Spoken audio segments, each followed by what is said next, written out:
Well, I think reality has inserted itself into the minister's imaginary world.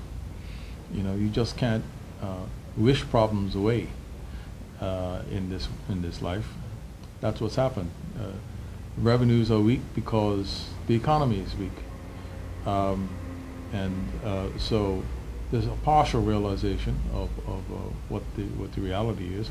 They nominally increased revenues by about $100 million last year. That's what the budget was expecting, but it's clear that the yield on that was a lot less than they had hoped. So so now they've rolled back some of that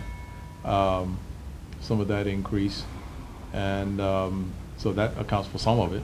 But the bottom line is that with a weak economy, revenues are going to be weak. Observation as a member of Parliament, but I think particularly as chairman of the Public Accounts Committee, we've been interviewing a lot of people inside government.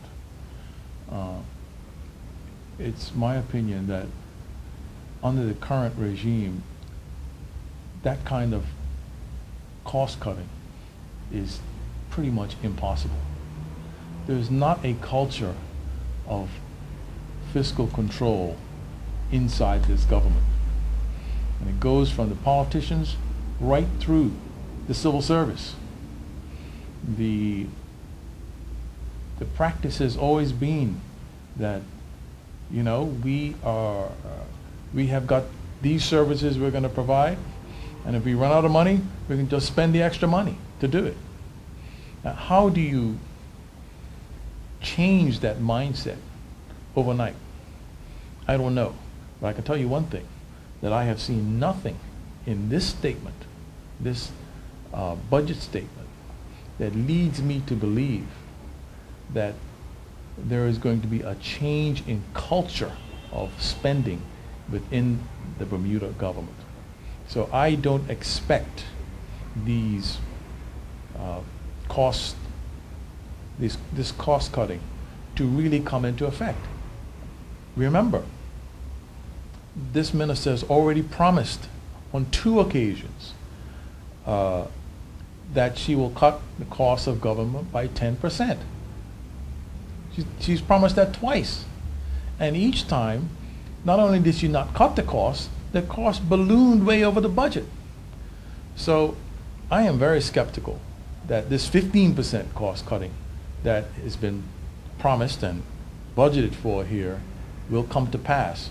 So Bermudians should not get themselves too excited about what is being promised here, because it's not the promises that are the key thing, it's the actual execution. And I'm very, very skeptical about the execution. This has been in for the last 3 years, has been interrupted by reality. So they're starting to acknowledge that there is a serious problem.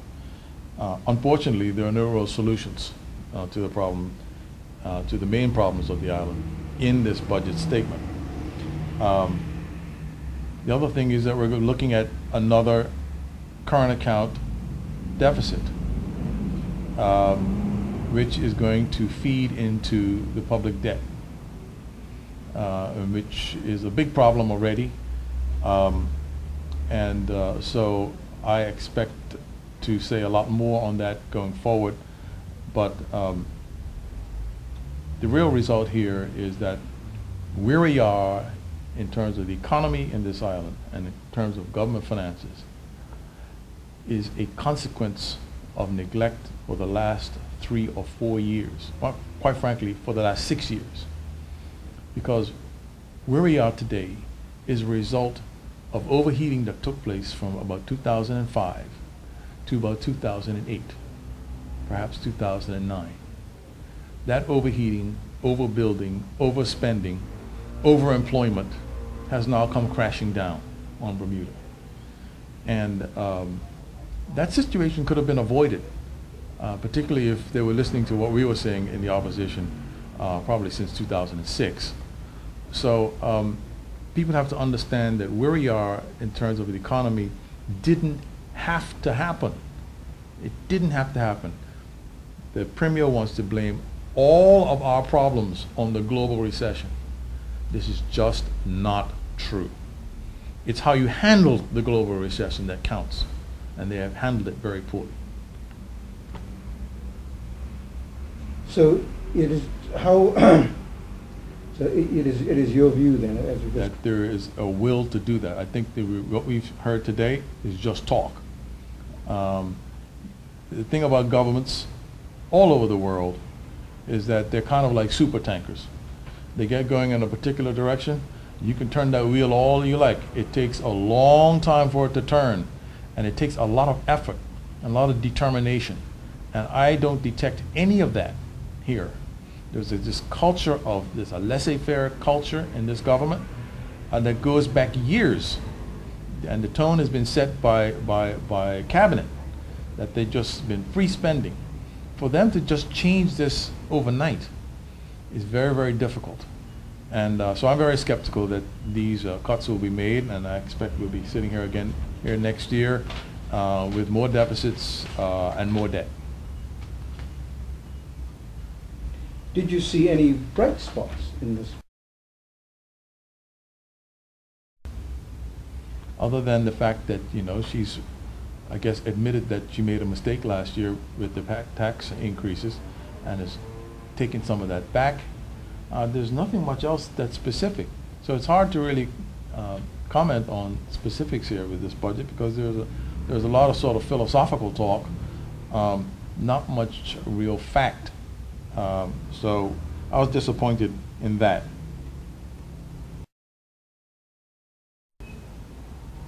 When you cut back taxes, presumably it's for some sort of macroeconomic reason, and you know, we can talk about that perhaps another time.